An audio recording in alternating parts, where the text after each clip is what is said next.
कांग्रेस प्रदेश अध्यक्ष नाना पटोले ने विधानसभा में जल्द ही अध्यक्ष की नियुक्ति किए जाने की बात कही है।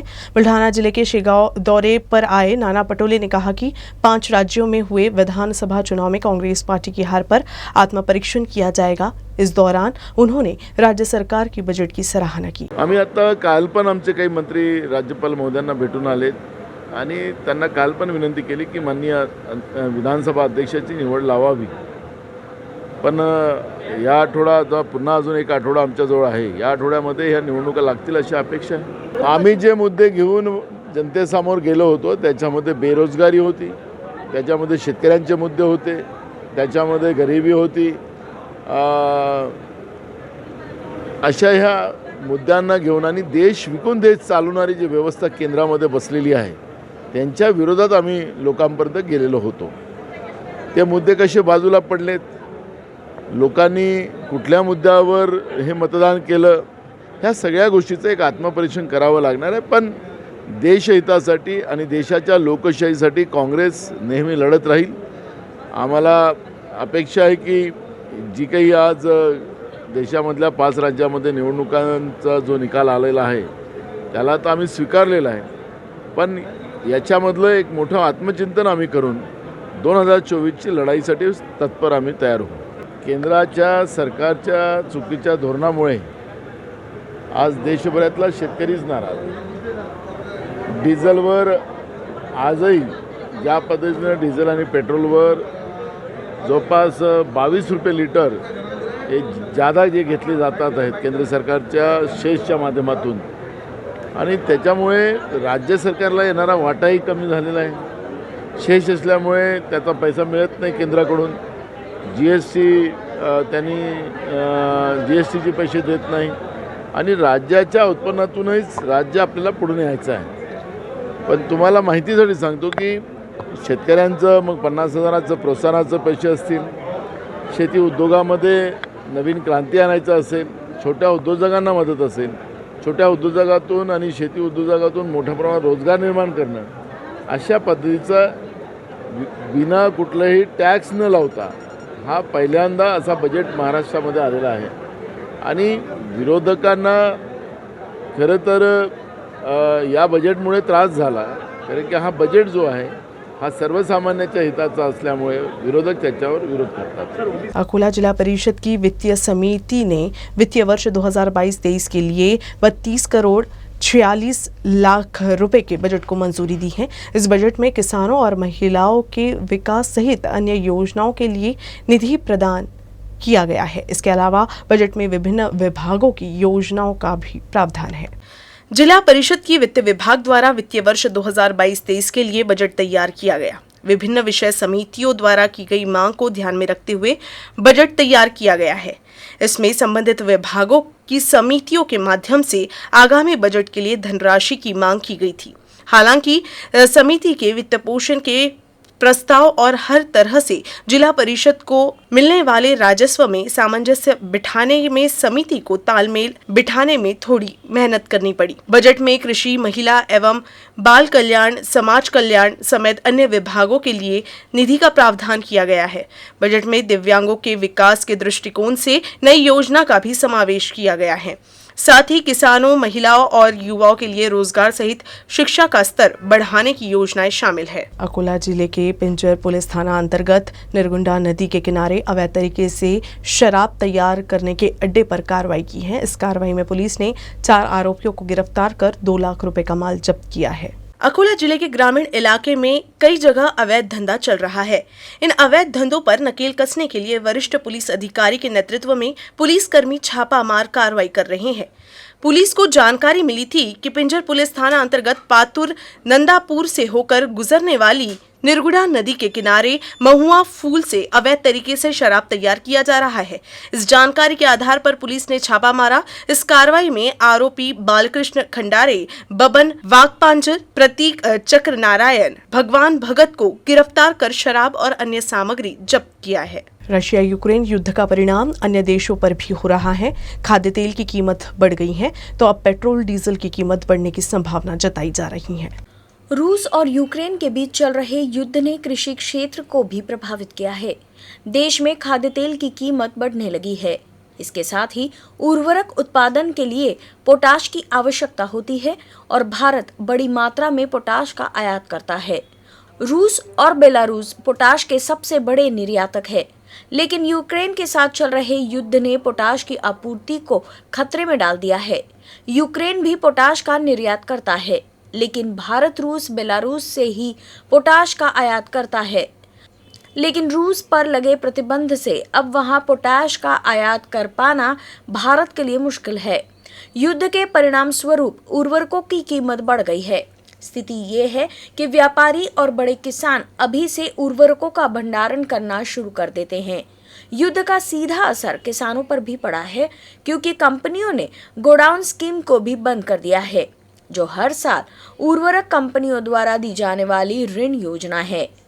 ये जो फर्टिलाइज़र के करंट जो सिनेरियो में पोजीशन चल रही है, उसमें 300 से 400 रुपये मिनिमम, ऊपर 500 से 700 रुपये पर बैग जो है वो ऑलरेडी बढ़ चुके हैं और बढ़ने वाले हैं। उसका कारण 2-3 है। जैसे एक तो यूक्रेन जो है, जो सबसे बड़ा फॉस्फेटिक या पोटेशियम वहाँ सबसे ज़्यादा है ज़मीनों में, वहाँ की ज़मीनों में, तो वहाँ से वो जो है इंपोर्ट करने की परिस्थिति नहीं है। वहाँ जो वार चल रहा है उसकी वजह से रॉ मटेरियल की अवेलेबिलिटी बिल्कुल नहीं हो पा रही है, जिसकी वजह से आने वाले दिनों में रेट और ज़्यादा बढ़ेंगे, पोजीशन और ज़्यादा टाइट होंगी।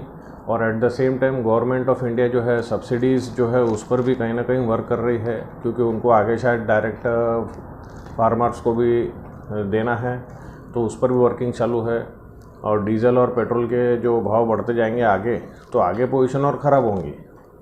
और रॉ मटेरियल जो है सबसे बड़ा कारण है इसका, जो भी शॉर्टेज आ रहा है कि रॉ मटेरियल के वैल्यूज़ बहुत बढ़ती जा रही है और अवेलेबिलिटी बिल्कुल नहीं है।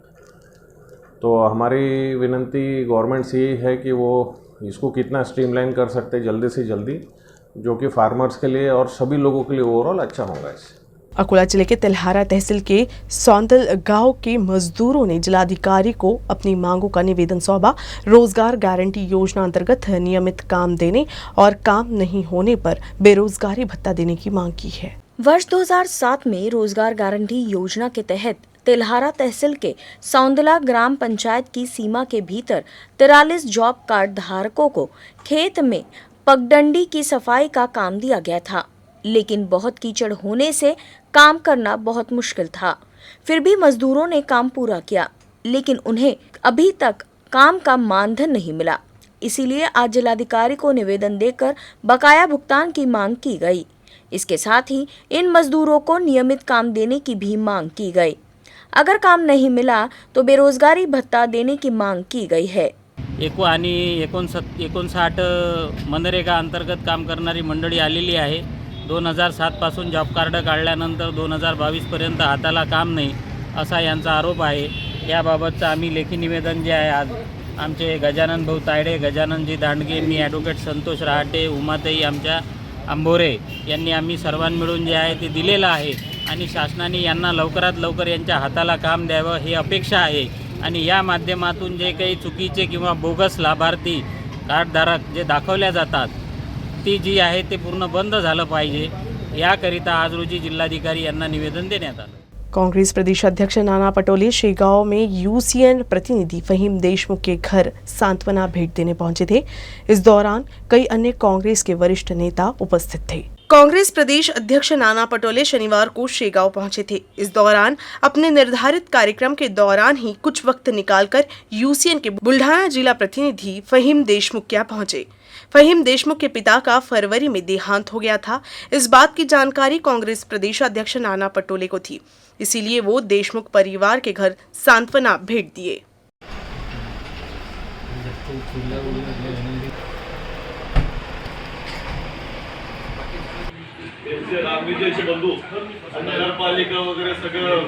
गर्मी के मौसम में पशु पक्षियों को पानी के लिए भटकना पड़ता है। पशु पक्षियों को पानी पिलाने के लिए घर के बाहर विशेष व्यवस्था की जाती है। अकोला जिले के मूर्तिजापुर तहसील के सेलू वेताल के सरकारी निवासी स्कूल के विद्यार्थियों ने पशु पक्षियों के पानी पीने की सुविधा की है।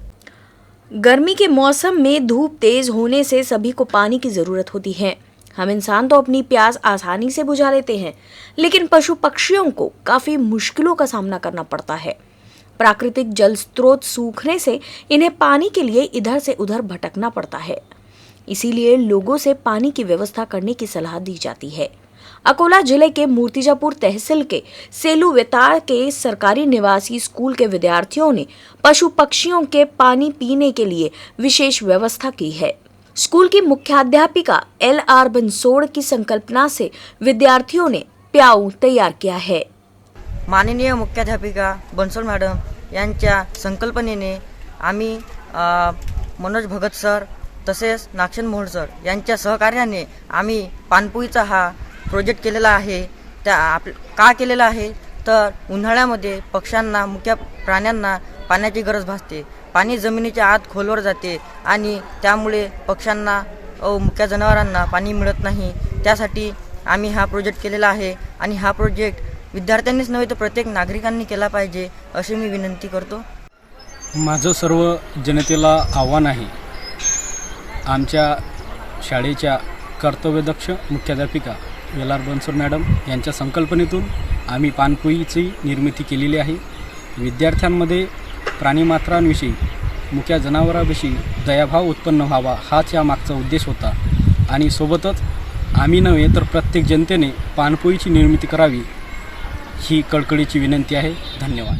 अमरावती जिले के दरियापुर बाजार समिति में हमाल ने किसान से मारपीट की। इस घटना के बाद बाजार समिति में तनाव का माहौल बन गया, जिससे कामकाज प्रभावित हुआ। अमरावती जिले में चना खरीदी की प्रक्रिया शुरू हो गई है। किसान सरकारी खरीदी केंद्र पर अपनी उपज बिक्री के लिए लेकर आ रहे हैं। दरियापुर के कृषि बाजार समिति में तहसील के किसान गजानन नवलकर चना बिक्री के लिए लाए थे।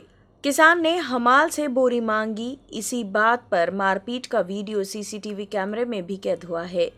उसके बाद अन्य किसानों ने इस विवाद को सुलझाने की कोशिश की, लेकिन कुछ हमलावरों ने उन्हें भी पीटा। दूसरे किसान ज्ञानेश्वर वड़तकर के चेहरे पर हमला किया गया और जिसमें वो गंभीर रूप से जख्मी हो गए। इस घटना के बाद से बाजार समिति में काफी तनाव है। घटना की सूचना पुलिस को मिली तो वे मौके पर पहुंचे। फिलहाल सभी बाजार समितियां बंद हैं। किसानों ने कड़ा रुख अख्तियार किया है कि जब तक आरोपियों के खिलाफ मामला दर्ज नहीं हो जाता तब तक मंडी समिति का काम शुरू नहीं होगा। अमरावती के RTO कार्यालय में पिछले 12 दिनों से कामकाज प्रभावित हुआ है। इंटरनेट कनेक्टिविटी नहीं होने से क्लरिकल विभाग का काम ठप पड़ गया है, जिससे लाइसेंस प्रिंटिंग और रिसिप्ट सेक्शन में कोई भी काम नहीं हो पा रहा है। अमरावती के RTO कार्यालय परिसर में 15 दिन पहले शॉर्ट सर्किट होने से कार्यालय परिसर में बिजली आपूर्ति ठप हो गई थी, जिससे RTO कार्यालय में इंटरनेट सेवा भी बाधित हो गई थी। लाइसेंस प्रिंटिंग, गाड़ियों का RC बुक, नई गाड़ियों का रजिस्ट्रेशन, इंश्योरेंस समेत कई काम नहीं हो पा रहे। स्थिति ये है कि कर्मचारी भी कार्यालय में खाली बैठे हुए हैं। साथ ही लिपिकाय विभाग के सभी करेंसी काउंटर बंद है। लर्निंग लाइसेंस विभाग चालू है और लेकिन यहाँ भी इंटरनेट सुविधा धीमी गति से चल रही है।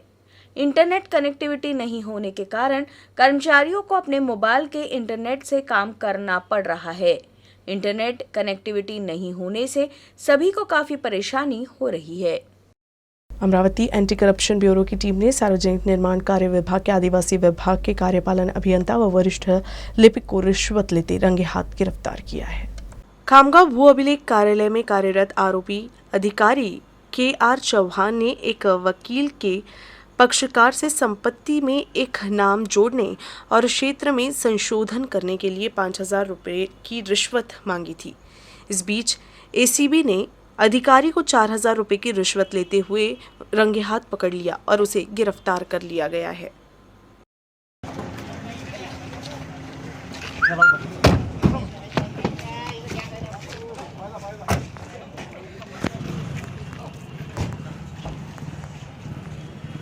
न्यूज़ रूम से बस इतना ही। खबरों का सिलसिला यूं ही चलता रहेगा। आप देखते रहिएगा UCN न्यूज़ अकोला।